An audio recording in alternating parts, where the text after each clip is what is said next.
చివరికి నన్ను జైల్లో పెట్టిరు. జైల్లో పెట్టినా కూడా నన్ను వదలలే. నన్ను బాగా దోమలున్న రూమ్లో పెట్టిరు. నాకు మంచినీళ్ళు చక్కగా ఇయ్యలే, భోజనం చక్కగా ఇయ్యలే. నాకు రెండు రోజుల పాటు గొంతు నొప్పి వస్తే ఇప్పటికి కూడా నా త్రోట్ ఇంకా సెట్ కాలే. నాకు చక్కగా ట్యాబ్లెట్లు ఇయ్యలే. కొంచెం ఫీవరిష్గా ఉంది అంటే వచ్చి చూసే పరిస్థితి లేదు. ట్యాబ్లెట్లు ఇవ్వరు, డాక్టర్లు వచ్చి చూడరు. మొత్తం దోమలు. మేము 7-8 మంది ఆ రూమ్లు ఉంటే 100-150 దోమలు. అంటే కావాలని చెప్పి మాకు రిస్ట్రిక్షన్స్, నువ్వు గిన్నెనే తిరగాలి, ఇగో గిదే బ్యారకు, బయటకు పోవద్దు, న్యూస్ పేపర్లు ఇయ్యరు, పుస్తకాలు తెప్పించుకుంటామంటే దానికి కోర్టు నుంచి పర్మిషన్ కావాలంటారు. చలి బాగా పెడుతుంది, ఇబ్బంది అవుతుంది అంటే దుప్పట్లు ఇయ్యరు.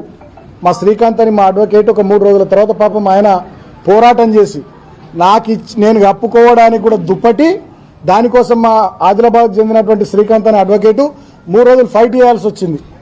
3 రోజుల ఫైట్ తర్వాత నాకు దుప్పటి వచ్చింది లోపలికి. అంటే ఇంత దుర్మార్గంగా, ఇంత పైశాచికంగా వీళ్ళు వ్యవహరించారు ప్రభుత్వ పెద్దలు. అంతే.